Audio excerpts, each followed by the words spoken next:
Magandang umaga po sa inyong lahat at live mula rito sa Pag-asa Weather Forecasting Center. Narito na po yung ating 5 a.m. update sa binabantayan nating bagyo. Nabuo po ito kagabi bandang alas 8 at ito po alas 8 ng gabi na may local name na Maymay at lumakas po kasi ito at ngayon ay isa ng tropical storm. May international name po ito na Kujira. Ang Kujira po ay mula sa bansang Japan na ang ibig sabihin ay whale.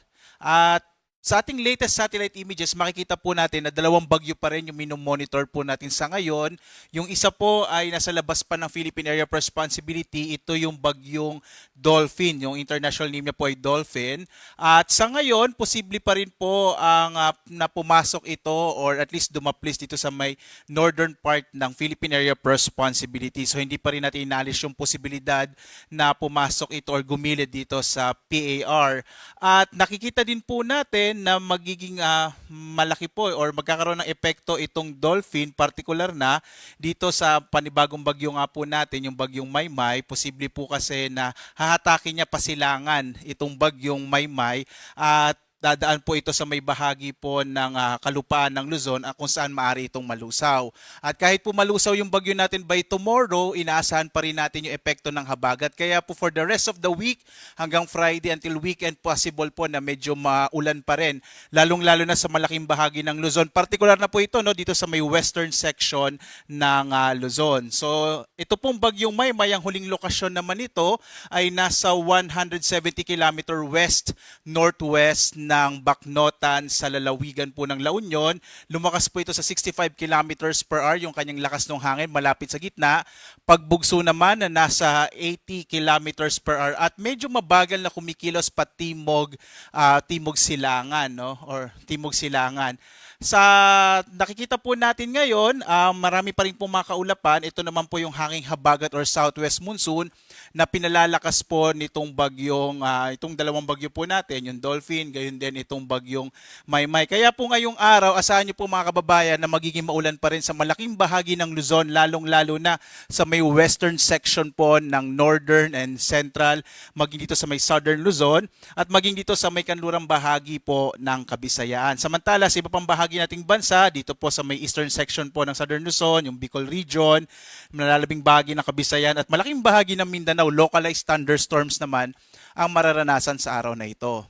Narito po yung latest track nitong bagyong Maymay. Makikita po natin within the day, inaasahan po natin nakikilos po ito pasilangan na epekto po ng Typhoon Dolphin. So kikilos po ito pa east or pasilangan at inaasahan po natin mamayang hapon na sa may 80 kilometers west-northwest ito ng Bacnotan, La Union. Posible po ito maglandfall sa may bahagi ng Ilocos Sur pero kung kikilos po ito patimog, posible din dito sa may hilagang bahagi ng lalawigan ng La Union. By tomorrow, early morning, nasa may bahagi na po ito ng Sigay, Ilocos Sur, kung saan inaasahan po natin once na mag-interact na po ito sa kalupaan ng Northern Luzon, ina-expect po, inaasahan natin na hihina na ito, magiging tropical depression.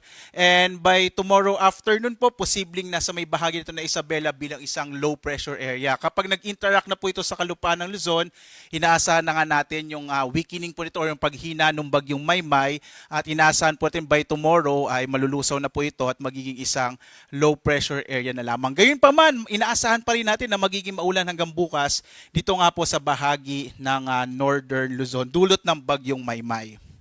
Samantala, as of 5 a.m. po, nakataas po ngayon ang Tropical Cyclone Wind Signal number 2 dito sa may bahagi ng central and southern portions sa Ilocos Sur, gayon din sa northern and central portion ng La Union, northwestern portion itong Pangasinan, southwestern portion ng Abra, gayon din po sa western portion ng Mountain Province at northwestern portion ng Benguet. So pinag-iingat po ng Pag-asa yung mga kababayan natin kung saan nakataas itong Tropical Cyclone Wind Signal number 2, lalo na po sa malalakas na hangin na dulot ng bagyo.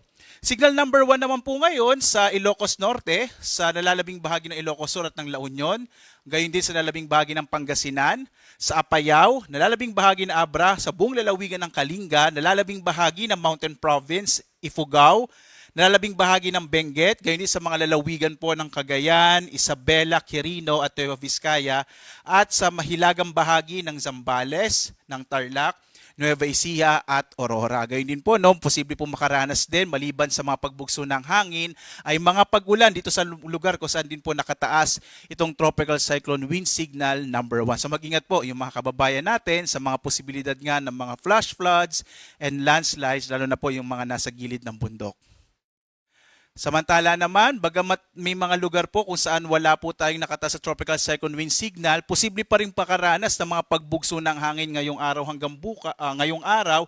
Ang malaking bahagi ng Luzon at Visayas, kabilang ilang bahagi ng Mindanao, na dulot po ng pinagsamang epekto ng bagyong Maymay at gayon din itong hanging habagat or southwest monsoon. Pagdating po ng araw ng Biyernes, makararanas din ang malaking bahagi ng bansa ng mga pagbugso ng hangin na dulot ng epekto ng southwest monsoon o habagat. Dumako tayo sa inaasahan nating mga pag-ulan sa araw na ito. So ngayong araw po, inaasahan pa rin natin na posible po magkaroon ng mga malalakas na mga pag-ulan na maaaring magdulot ng mga flash floods and landslides, partikular na kung saan dadaan yung bagyo dito po sa may area ng La Union, Ilocos Sur, maging sa Bay Benguet, Pangasinan, Zambales. Etong sa may Zambales po, dulot naman din yan ng southwest monsoon or habagat at kasama din po yung epekto ng bagyo.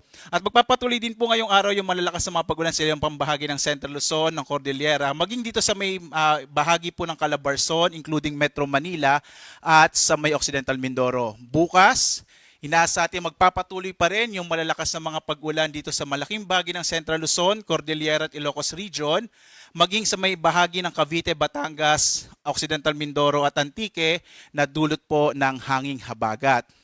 At pagdating po na araw ng Biyernes, inaasahan natin by this time po nalusaw na yung bagyong Maymay at mababawasan na po yung malalakas na mga pag-ulan.